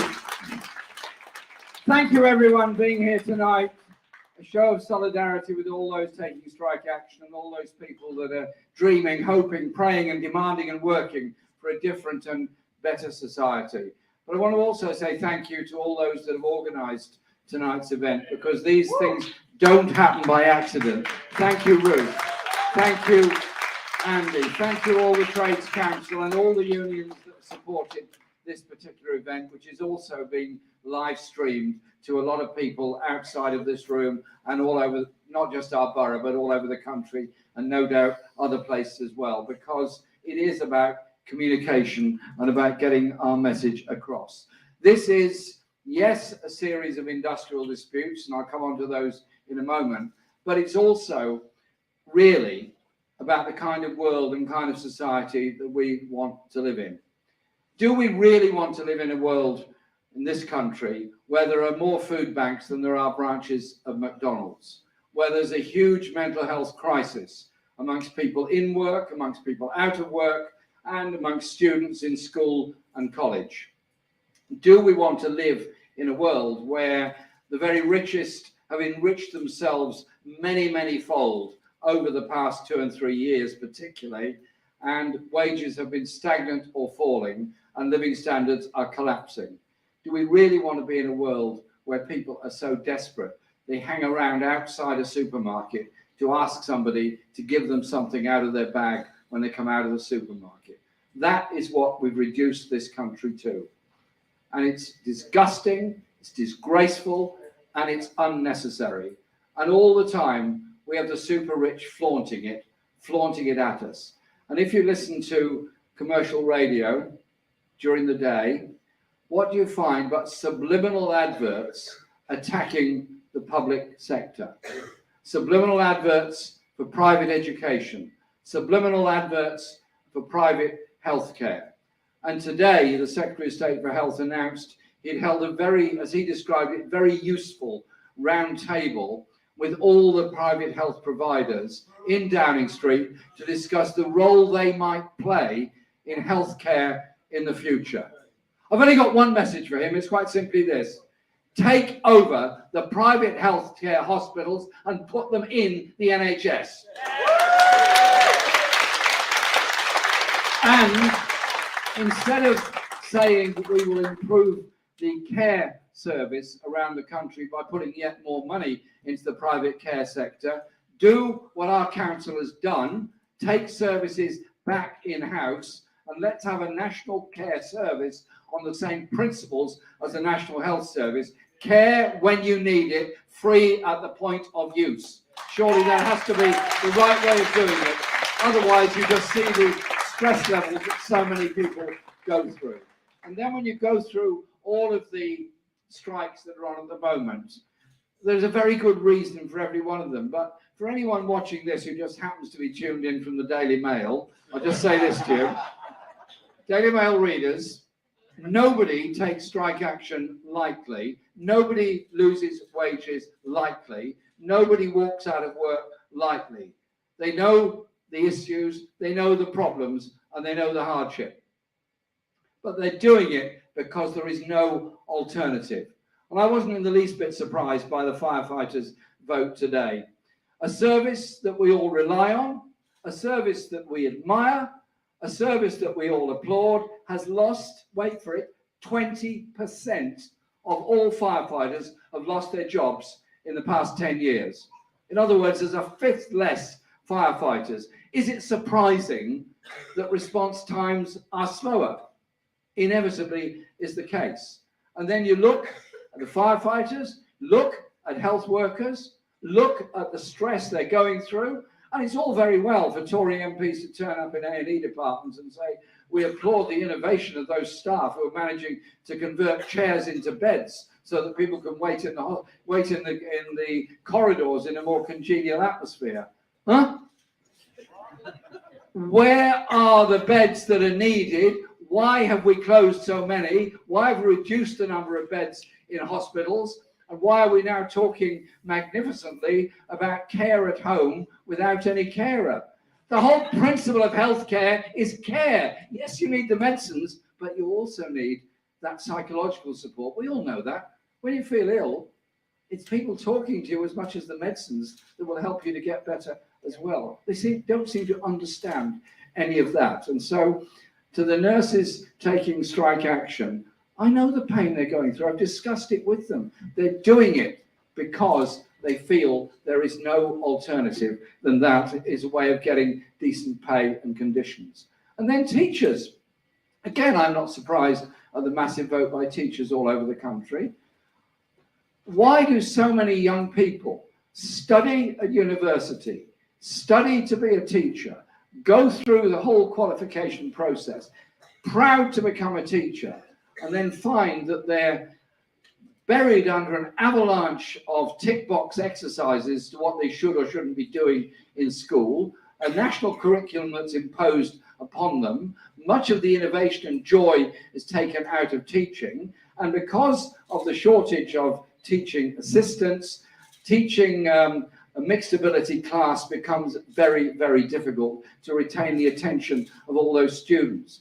Is it surprising that so many teachers end up leaving the profession, a profession they dreamt of joining when they were at school or college themselves? So we're wasting the ambition and the love of teaching of so many teachers. It is just so stupid for any modern society to throw away the skills of nurses, the skills of firefighters, the skills of teachers. For what? So that somebody somewhere can get yet another even bigger tax break and be even richer, and then this trickle-down theory of economics will take hold. I'll tell you what, there ain't no trickle-down. It is greed that is destroying our public services and our public sector. I'd just like to say this about others who are not necessarily in a union yet. I've been on picket lines with a lot of the postal workers over the past few months, as we all have. And on that beautiful day in August when we started, we had that great rally outside the sorting office on the Bush Industrial Estate. And I said, it's not going to be like that in November and December. It wasn't, and it isn't. And it is tough, and absolute hats off to all the posties for the loyalty they've shown to the union for its ability to communicate, and for their Doughty campaign. And again, it's not just about pay. It is about the pressure they're put under. It is about a computer logging every step they take, and a manager then waiting to say, well, you got back 5 minutes early, so you've got to do 5 minutes more tomorrow. Come on. These are people that want to be postal workers because they enjoy doing the job of being part of the community. And so what Kaya was saying about community wealth building, working with the CWU, is so welcome, because it is about the contribution that unions and all can make to our society. But Royal Mail, a very profitable, very wealthy organisation, essentially wants to turn them into gig workers a la Amazon. That is what it's about.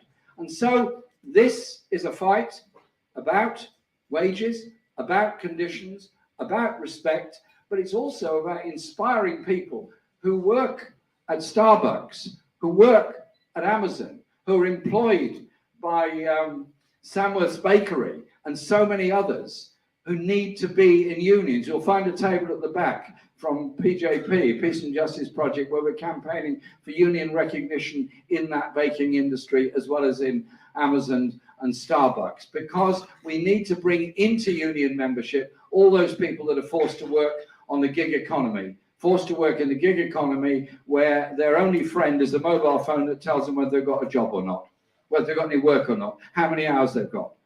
That is inhuman, the way people are being treated. And at the same time, we now have going through Parliament yet another piece of legislation to damage or destroy trade union rights. In Italy, Spain and France, there is a constitutional right for unions to be consulted, or an obligation actually, and they don't have anything like the minimal service legislation the government is now proposing.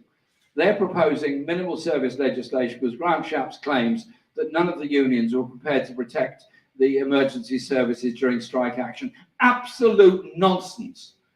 I was standing with the ambulance workers on Brewery Road. They were quite rightly taking action to demand decent pay and conditions. They also had more than one eye on the radio in case there was a very serious emergency, and they would run to deal with that serious emergency. Working class communities don't let down other working class communities. They take action in order to support each other. That is really what this whole dispute is about. So when they take away our liberties through the Police and Public Order Bill, when they demonise migrants because they're desperate people trying to find a place of safety and contribute to our world, I absolutely agree with what Joe and others have said earlier. Every one of those people, desperate people in Calais trying to get to a place of safety. Do you know what? Tomorrow they'll be our neighbour. Tomorrow they'll be our teacher. Tomorrow they'll be our nurse. Tomorrow they'll be our engineer. They are the people of the future. Let us not allow the racist right to divide us. We are united as a community to bring about the kind of social change and social justice that we want in our world. And when our media spend their time denigrating workers, as they've always done. Now, I've been involved in industrial actions, and I was a union organiser before I became a member of Parliament, and the abuse that was heaped upon us during every one of those strikes was absolutely incredible. It is important that we communicate with each other, that we set up our own forms of communication. We only have one daily paper you can rely on. That's the Morning Star, and Ben Chaco is here tonight. Thank you, Ben, for being here tonight. But it is important that we communicate with each other. The technology is there. The technology is there to do that communicating. It's up to us to make sure that we control it and we're able to get that message across. I think all leaders, political, union, or anything else, should always be held to account. That is absolutely fair and right. But the way in which our media just abuse Mick Lynch, abuse Dave Ward, abuse Kevin Courtney, abuse anybody that pokes their head above the parapet, that's just not acceptable. And so it's our solidarity that is so important. But what's different this time, it's very different this time, is that the mass of the public are not fooled by all this nonsense. They understand why these industrial actions are taking place. They understand that sense of unity. And you know what? When the rail workers win their pay rise, when the firefighters win their pay rise, when the teachers win their pay rise, when the civil servants win their pay rise, when the posties win their pay rise, everything changes, because we can then also tackle the issue of poverty, of homelessness, and all the rest of the issues. The politics of today, sadly, is often not represented in Parliament. The politics of today is what happens in the public meetings, in the demonstrations, outside the food banks, in the community centres. It's that wonderful creative thinking of artistic endeavour, of industrial endeavour, of the kind of community and society we want to live in.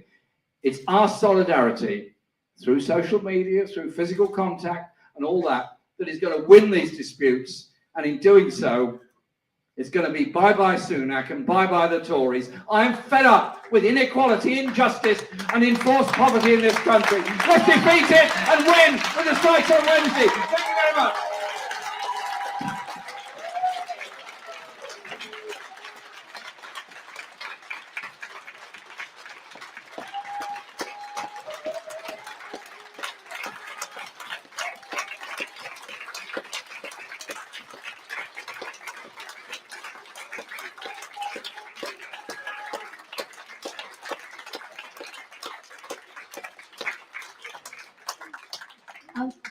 I'd really like to thank everybody that's been. I'm sorry we've overrun somewhat and we won't have a chance for questions, although I have got them and we might try and post some up. I don't know if we haven't had a speaker from Unite, and I know somebody had to go home. I don't know if there's still a driver from Abellio who's out at the moment with us. Yeah, you've got literally 2 minutes. Is that all right? As somebody from my own union, I know there's a lot happening across Unite everywhere at the moment, and it is great just for us to hear directly from you. Thank you. My name's Jim. I'm the rep at Battersea. To cut it short, basically, what's happening at our garage is we've had a pay deal imposed on us, but they've taken away our terms and conditions. Would you work after 38 hours for no overtime rate? It's gone. That's what they want. We don't want that. The guys who work late at night, unsociable hours, they've taken that away. We've got a good pay deal on the basic rate, but there's no terms and conditions. And when you go on a bus, 7 o'clock in the morning, you go the next day, is it the same driver? Probably not, because the schedules in the buses, you can start at 6 o'clock one day, 10 o'clock the next day, 5 o'clock the other. This is why your bus drivers are tired, knackered, and having accidents. We don't want that. We are trying to get a 7-hour 36 deal, which means we can have a same job every day of the week, which would make it safer for you. Because the drivers at the moment, this might shock you, are doing 6 hours 30 one day, 40-minute break. Next day the same. Then it could be a 10.5-hour job, and sometimes still with a 40-minute break. Your life is in their hands. You see all these electric scooters and that. It's dangerous out there. We're trying our best to keep you safe, to get you home safely. But we can't guarantee that under these schedules and that. And this is why we're still out striking. We've done 20 days, and now we've got the 1st, 2nd, 3rd, 6th and 7th, 20th, 21st, 27th, 28th, 1st, 2nd and 3rd. We are saying no to the company. Abellio are not doing good for you, the public, or us, the drivers. Thank you. Solidarity. Thank you very much, everybody. Don't forget, I think on Wednesday, is there somewhere people can look online to get the list of schools where there'll be picket lines? It's on the Solidarity WhatsApp. If you want to join that and you haven't joined that, speak to somebody on your way out and we'll sign you up for that. And then it's 10 o'clock at the Angel, and then walking down to Portland Place, and then joining the National NEU March. Thank you so much for coming, everybody. Solidarity and all the best for all our action in the future. Thank you.